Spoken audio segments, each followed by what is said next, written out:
My father is the only thing still holding me back, my daughter said into the microphone.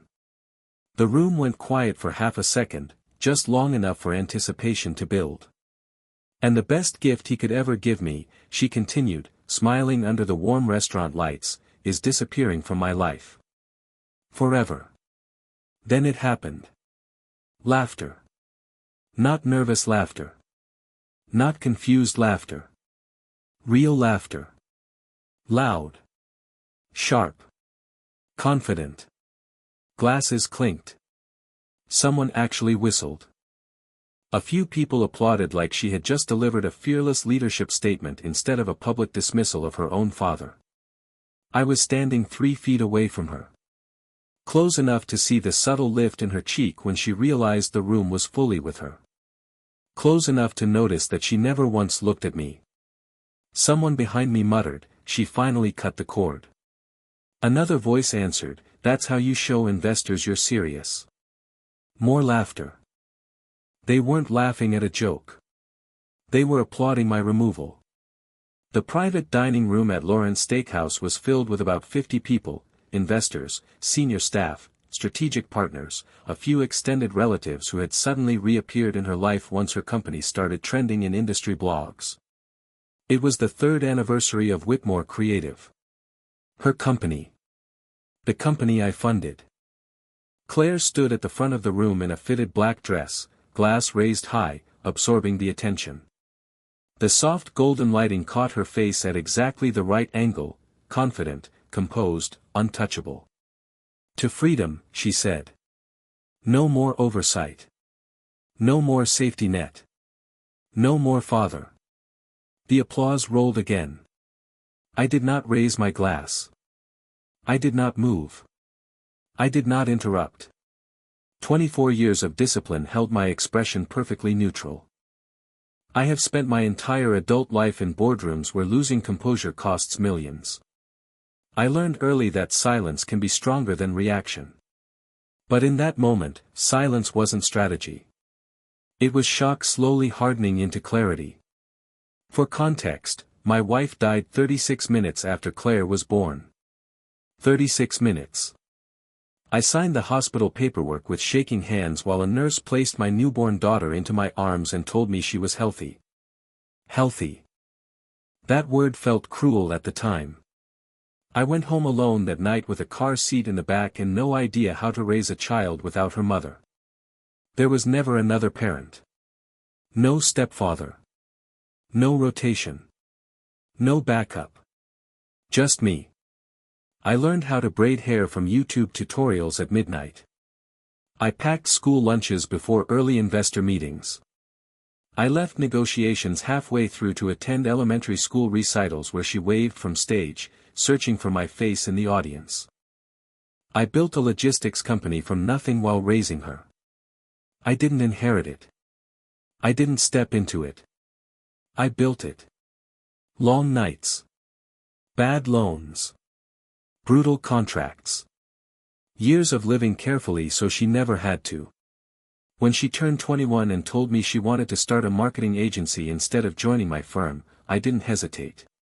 I didn't pressure her. I structured capital properly. Convertible note. Equity clauses. Acceleration rights. Legal protections. I told her, if you want independence, it should be legitimate. Not symbolic. She signed the agreement herself.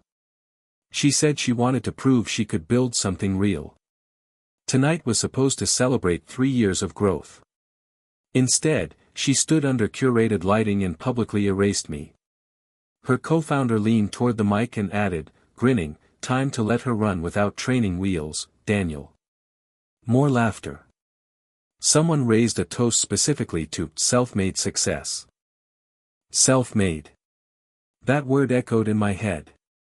Claire stepped down from the small platform and was immediately surrounded, hugs, handshakes, phone cameras recording her bold leadership moment. Not one person approached me. Not one person said, "Are you all right?" Not one person corrected the narrative. I walked toward her slowly.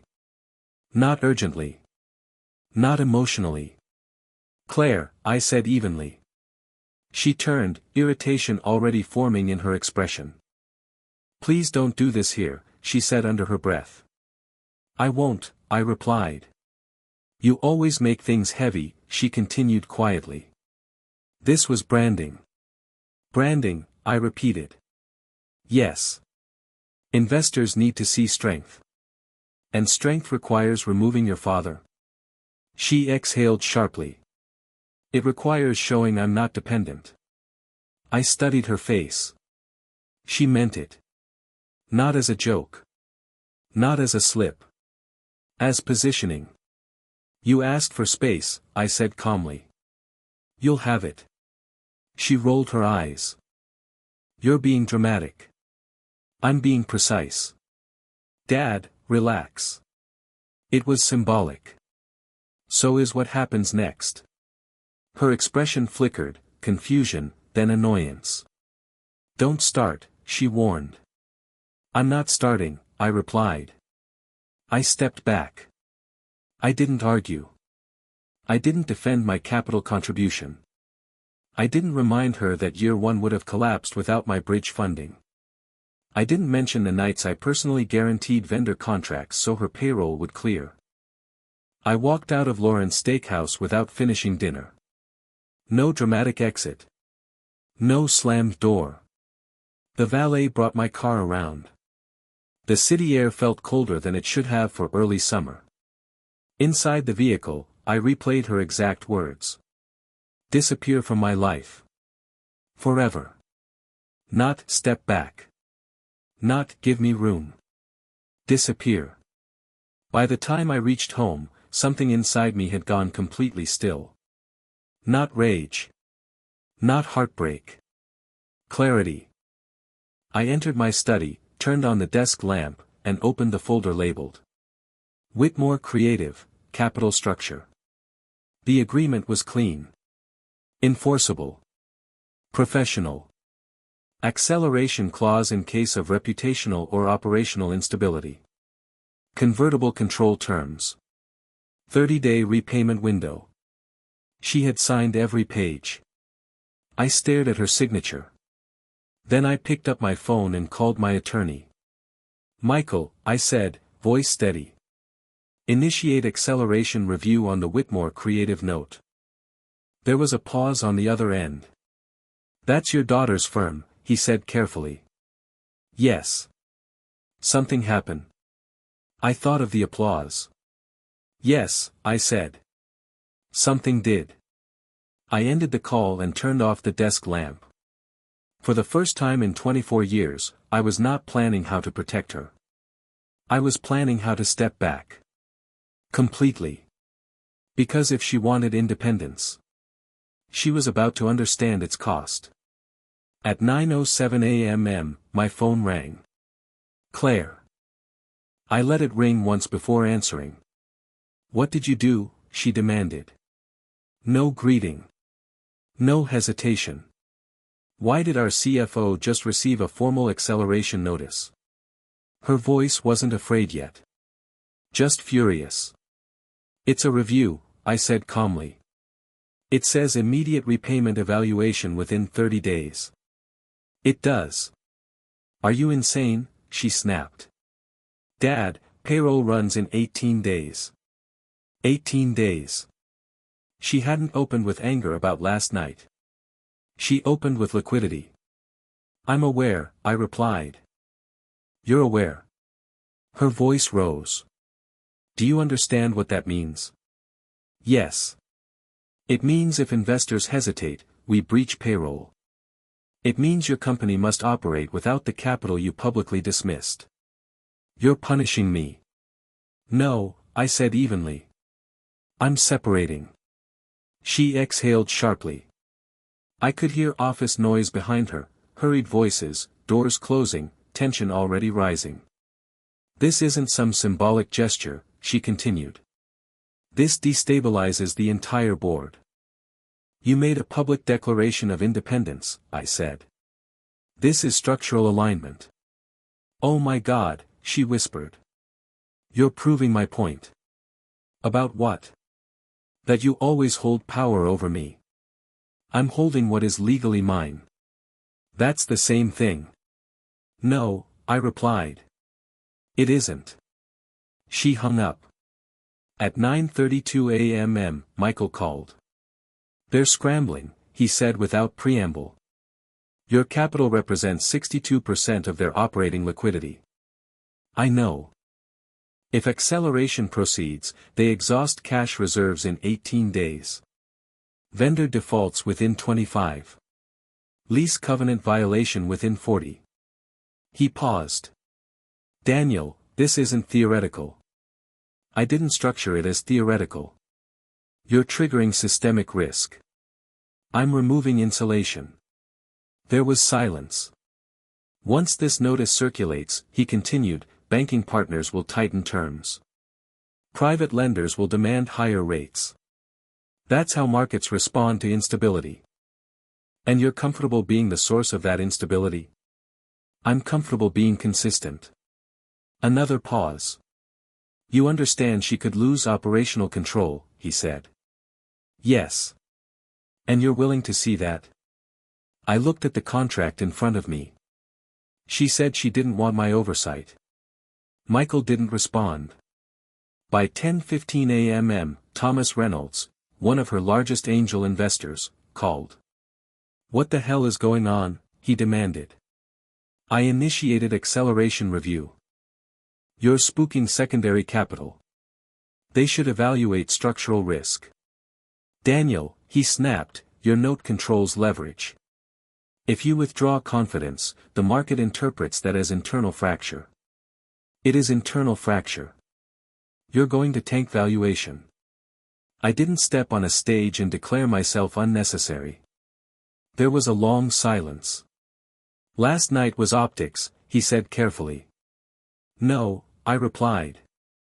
It was positioning. You're risking collapse. If the company collapses because one creditor enforces terms, it was fragile. You're her father. And her creditor. He exhaled sharply. If refinancing fails, the board will act. They should. At 11:03 a.m., an internal projection was forwarded to legal review, and then to me. Subject, Emergency Liquidity Model. Projected insolvency timeline if note enforced. Day 18, Payroll Breach. Day 21, Vendor Escalation Notices. Day 25, Credit Downgrade Risk. Day 30, Board Intervention Required. 18 days.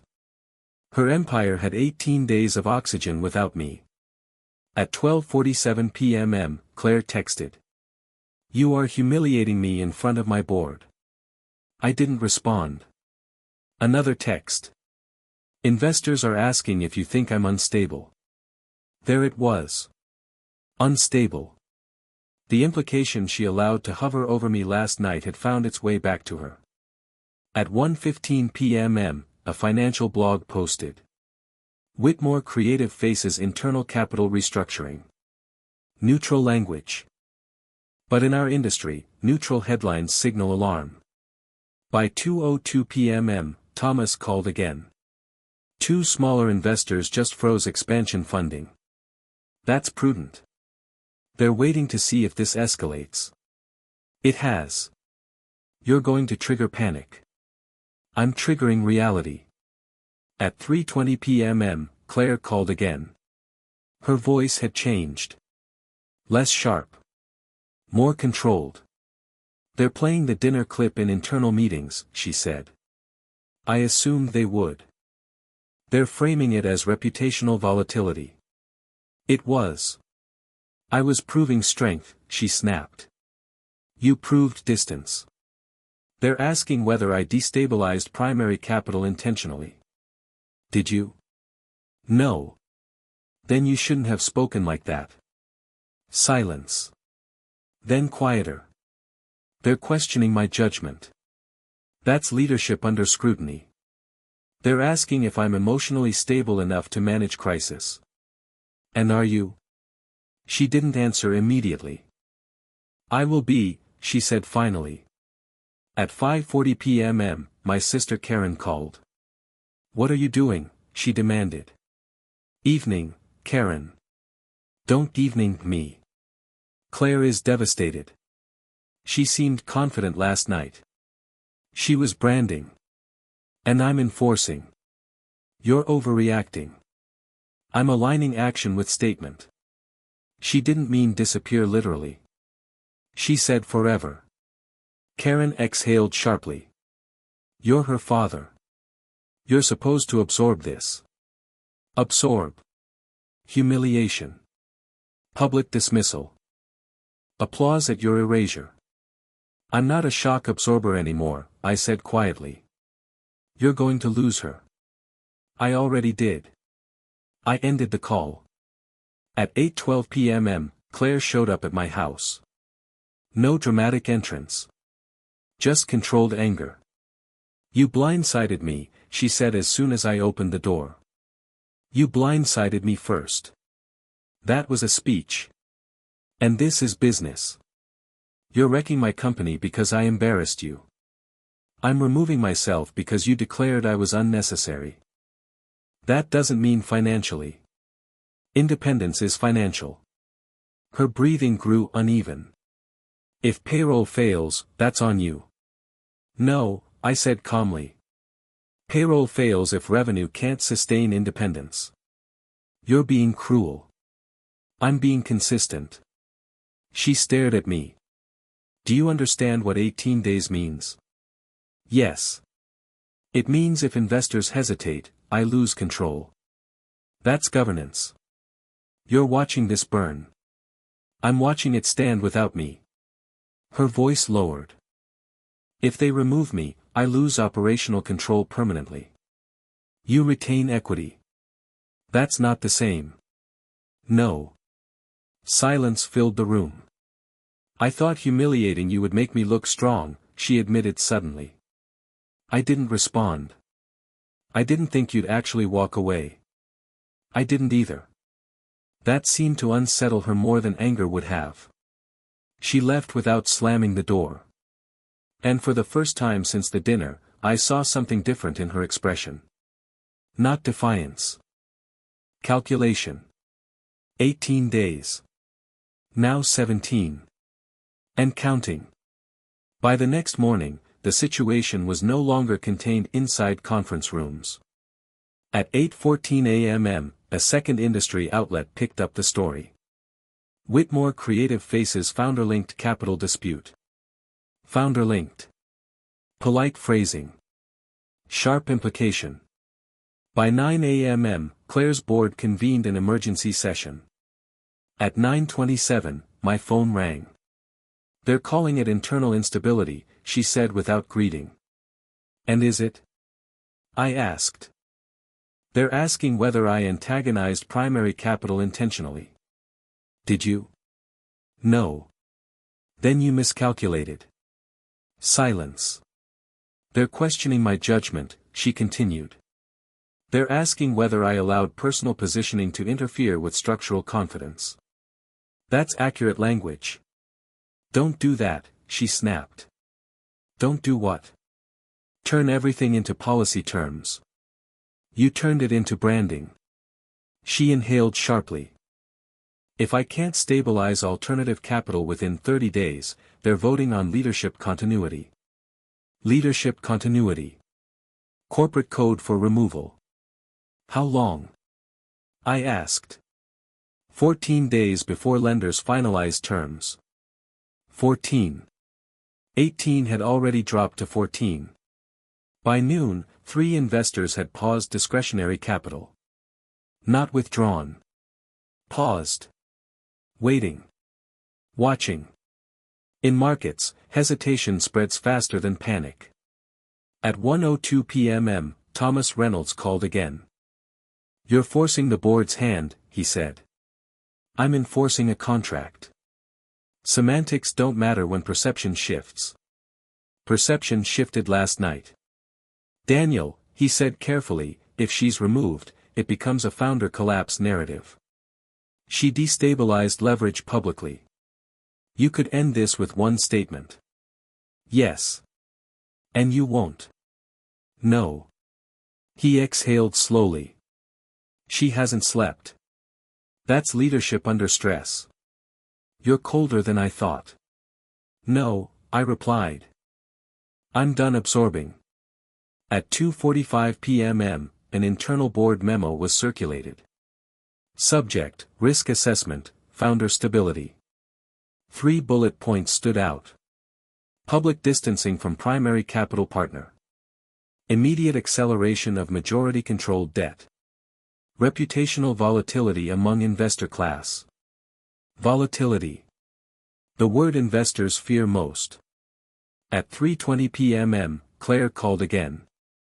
They're questioning whether I'm emotionally reactive, she said. Are you? Silence. They played the clip again, she continued. And? They paused it at the applause. That detail landed. They asked why I didn't clarify afterward. And why didn't you? I thought backing down would make me look weak. And now? It makes me look reckless. The first crack in certainty. By 4:30 p.m. a private lender revised their offer. From 18% interest to 22%. Predatory capital senses vulnerability instantly. At 5:10 p.m. Claire texted. They're calling it self-inflicted instability. I didn't answer. Another message followed. If this fails, they vote me out. I placed the phone on my desk and turned it face down. Silence is loud when markets are listening. At 7:42 p.m. she arrived again. Not angry. Not pacing. Measured. They want personal guarantees from me, she said. You signed for leadership. I didn't expect this. You expected applause. That hit. She didn't deny it. If I secure private capital at 22%, the board stabilizes, she said. At that rate, you suffocate in 12 months. I don't have options. You had one. And what was that? Respect. She looked away. I thought humiliating you would prove independence. It proved volatility. Silence. For the first time, she didn't argue. I didn't expect the system to punish me for it, she said quietly. The system doesn't punish disrespect, I replied. It punishes risk. She sat down slowly. They're preparing a contingency CEO. There it was. The first real shift of power. When? I asked. Drafting announcement language. Voluntary transition. If I resign, I retain equity. And if you don't? They remove me entirely. Silence filled the room. You're watching this, she said. Yes. Are you satisfied? No. Then what are you? Certain. She closed her eyes briefly. I never thought you'd actually step back. I never thought you'd publicly erase me. She swallowed. I was trying to perform strength. You performed distance. And distance cost me leverage. Yes. Her breathing slowed. I don't know how to fix this, she admitted. That was new. Not defensive. Not strategic. Honest. You rebuild credibility, I said. How? Without applause. The next morning, an updated article circulated. Founder transition likely as capital tensions continue. Likely. Markets were pricing in her removal. By 11:30 a.m. Claire called again. They scheduled the vote. When? Monday. How many days? 4. 14 had become 4. The oxygen was thinning. If I step down voluntarily, the board stabilizes capital immediately, she said. And I lose operational control. That's governance. You make it sound clinical. It is. Silence. I'm scared, she said finally. The first time she said it without anger. Without branding. Without positioning. Scared. I closed my eyes briefly. I know. And that was the first moment since the dinner that didn't feel like negotiation. It felt like reality. 4 days. And shrinking. The board vote was scheduled for Monday at 9 a.m. Friday night, the house felt unusually quiet. Not peaceful. Pressurized. My phone remained face down on the kitchen counter.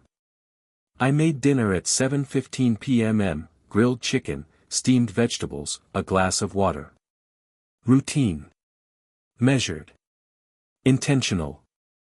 At 7:42 p.m. it buzzed. Claire. I let it ring. Then it stopped. A text followed. They're drafting my transition announcement. No emojis. No accusation. Just information. At 8:03 p.m. another message. If I resign voluntarily, they keep me as executive chair. Executive chair. A title that sounds powerful but carries no operational authority. At 8:17 p.m. she called again. I answered. They want the resignation letter tonight, she said. Then write it. You're not even hesitating. I hesitated last night. Silence. I thought you were bluffing, she admitted. I wasn't. They're saying if I refuse, they remove me entirely and classify it as governance failure. That protects investor confidence. And destroys my reputation. It recalibrates it. Her breathing became uneven. I built this, she said quietly. Yes. And now I'm being pushed out. You pushed first. Silence. At 9:10 p.m. I walked into my study. I opened the folder with her original business plan. The first draft she showed me at 21. Handwritten notes in the margins. Optimistic projections. Confident tone. I remembered the way she had looked at me when she pitched it, not arrogant. Just hopeful. I sat down slowly. And for the first time since the dinner, something inside me wavered. I stood up and walked back into the kitchen. Picked up my phone. Opened her contact. My thumb hovered over the call button. Then I opened my photo gallery. Scrolled. Claire at 6, missing her front teeth, holding my hand outside her first school play. Claire at 10, asleep in the back seat while I drove home from a late meeting. Claire at 17, furious because I wouldn't co-sign a reckless credit card. For a moment, just one, I imagined reversing everything. Calling Michael. Suspending enforcement. Reinstating support. The board stabilizing overnight. The vote cancelled. Her staying CEO. Her relief. Her gratitude. Maybe even an apology in private. Comfort. Closure. Almost. Then I heard the echo. Disappear from my life. Forever. The applause. The way she never looked at me. The way the room agreed. I lowered the phone. Put it back on the counter. Not because I stopped loving her. Because I stopped erasing myself to preserve her comfort. Saturday morning, headlines intensified. Whitmore creative founder expected to step down amid capital tensions. Expected. Markets now assumed it. At 10:22 a.m. Thomas Reynolds called again. She's negotiating terms, he said. She should. She looks exhausted. She is. You could stop this. Yes. And you still won't. No. Why? Because if I stop now, she learns nothing. He exhaled sharply. You're willing to let her lose power to prove a point. I'm willing to let her experience consequence. Silence. She's scared, he said. I know. Sunday evening. One day before the vote. Claire showed up at my house. Not angry. Not defensive. Pale. "They've finalized the announcement," she said. "Have you?" "I drafted the resignation." "And?" She handed me a printed copy. I read it. Strategic language. Voluntary transition. Strengthening governance. Future vision. Carefully worded dignity. "You wrote this well," I said. "It doesn't feel well." "That's maturity." She sat down slowly. "I thought strength meant never needing anyone," she said. "And now?" "I think strength means knowing who helped build you." Silence filled the room. "I didn't mean to erase you," she whispered. "You did." "I know. No excuses. No branding. Just acknowledgement." "If I sign this," she said quietly, "everything changes." "Yes." "You'll still enforce the note?" "Yes." Her jaw tightened. "So even after I step down, you won't return?" "No." "Why?" "Because stepping down is governance. Respect is separate." That landed. She stared at the resignation letter. "I thought humiliating you would make me look powerful," she said. "It made you look unstable." She nodded slowly. "I see that now." That was new. Clear. Undeniable. Monday morning. 9 a.m. The board convened. 9:18 a.m. Claire texted. "It's done." 9:26 a.m. Public announcement released. Whitmore Creative announces founder transition to executive chair to strengthen strategic focus. Polished. Controlled.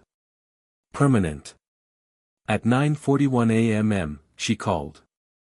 They accepted it. Yes. I'm no longer CEO. No. Silence. Investors reinstated funding within hours. Liquidity stabilized. Stock confidence restored.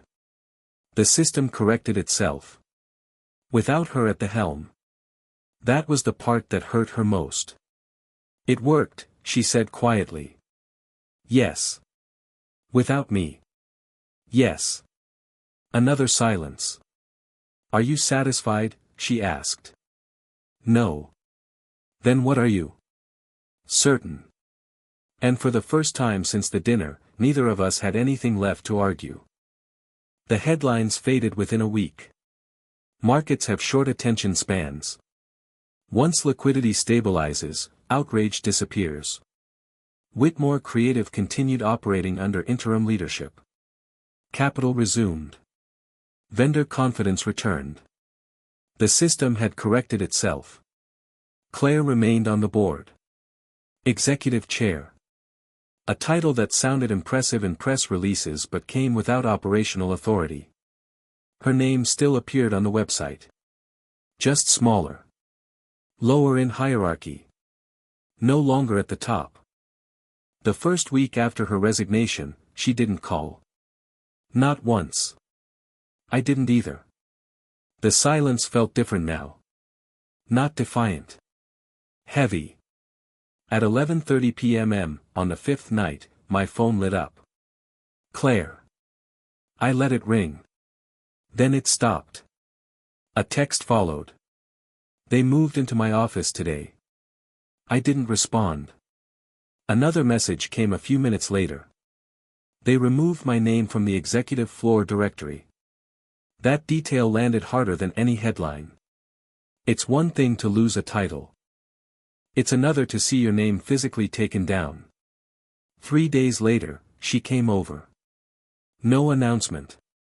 No call. She stood in my doorway without her usual posture. They escorted me out of the CEO office, she said. That's protocol. They changed the access permissions. That's security. They reassigned my executive assistant. That's restructuring. She stared at me. You make it sound like policy. It is. Her jaw tightened. It feels like humiliation. I held her gaze. Yes. Silence stretched between us. For the first time, she didn't defend herself. They played the dinner clip again in a strategy session, she said quietly. And they paused it when the room laughed. She swallowed. They asked why I thought that was leadership. I didn't respond. I couldn't answer, she admitted. That was new. No spin. No reframing. Just admission. 2 weeks passed. Her public presence changed. Fewer interviews. No bold statements. No empowerment messaging. Investors preferred it that way.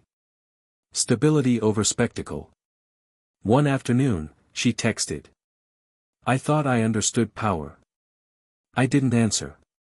An hour later. Power isn't loud. That was progress. One evening, she called unexpectedly. Her voice was steady. I stayed late at the office tonight, she said. And I walked past the CEO suite. Yes. They've already redecorated. That's efficient. She exhaled slowly. I thought I'd feel angry. And I felt embarrassed. Silence. I saw the clip again, she said. Not in a boardroom. Alone. And I look proud. Yes. And you look small. I didn't correct her. That's what I see now, she continued. Not strength. Not independence. What do you see? Someone trying too hard to prove she didn't need the person who built her. That was the first time she described it accurately. I thought humiliating you would make investors respect me more, she said. And did it? No. What did it do? It made them question my judgment. Silence. And I gave them a reason, she added. Yes. She had. 3 weeks after the vote, she came by again. This time she didn't stand. She sat at the kitchen table. I'm rebuilding credibility, she said. How? By not speaking unless necessary. That's wise. I meet with department heads quietly now. No announcements. Good. She hesitated. I'm not asking you to reinstate funding. I wouldn't. I know. That knowledge no longer carried resentment. It carried acceptance. I thought you were punishing me, she said. I was separating. There's a difference. Yes. She looked at her hands. I didn't mean to erase you. You did. I know. The repetition didn't feel defensive anymore. It felt like acknowledgement settling in. A few days later, I walked past the old storage room in my house. Inside were boxes from her childhood. Art projects. Report cards. Photographs. I opened one box. Found a school essay she wrote at age 9. My hero is my dad because he always shows up. I closed the box slowly. Not because it hurt. Because it clarified. Love does not require public validation. But respect requires boundaries. A month after her resignation, she called again. They've asked me to mentor 2 junior directors, she said. And they said I understand what not to do under pressure. That almost made me smile. That's experience, I said. It's consequence. Yes. Silence. I don't blame you anymore, she said quietly. That's progress. I blamed you at first. I know. I thought you destroyed me. And now? I destabilized myself. That was the moment I knew the shift was real. Not because she apologized. But because she stopped externalizing. She didn't ask for forgiveness. She didn't ask for money. She didn't ask for reinstatement. She asked for time. Not that day. But soon. And time, unlike capital, isn't accelerated by contracts. It's earned. 3 months passed before she asked to meet. Not at a restaurant. Not at her office. Not anywhere public. A small coffee shop halfway between our houses. Neutral ground. I arrived first. Sat by the window. No stage. No investors. No audience. Just a wooden table and 2 chairs. When she walked in, she didn't scan the room for attention. She looked directly at me. That was new. She sat down slowly. "I won't make a speech," she said. "Good." A faint, almost relieved smile crossed her face.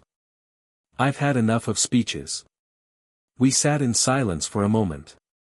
Not uncomfortable. Measured. "I'm not asking you to reinstate funding," she began. "I wouldn't." "I know." She didn't flinch at that anymore. "I'm not asking you to fix anything," she continued. "Good. I'm asking for something else." I waited. Time. I studied her expression. No performance. No positioning. Just restraint. "Time isn't granted," I said. "It's earned." She nodded. "I'm earning it." "How?" "I don't speak unless I'm certain. I don't posture. I don't weaponize confidence. That's maturity. I don't blame you anymore. That's responsibility." Silence.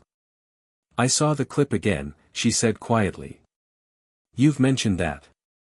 I watched it without sound this time. "And?" "I watched the room." She paused. They weren't respecting me. They were entertained. That distinction mattered. They were applauding spectacle, she continued. Not leadership. Yes. I confused noise with authority. Yes. She didn't argue. "I thought if I removed you publicly, I'd look self-made. And now? I look reckless." Silence settled between us again.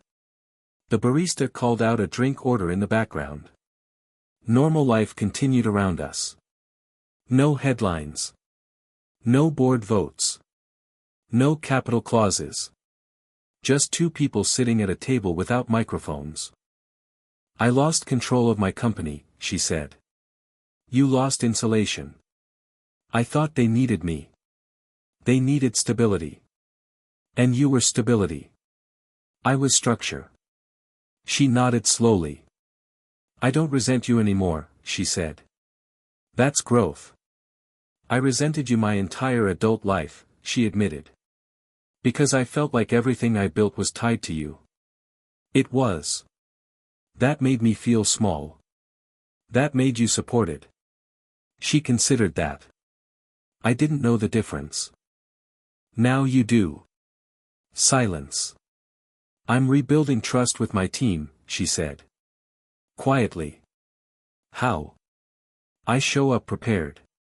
I don't dominate rooms. I don't perform strength. That's leadership." It took losing power to understand that. Yes.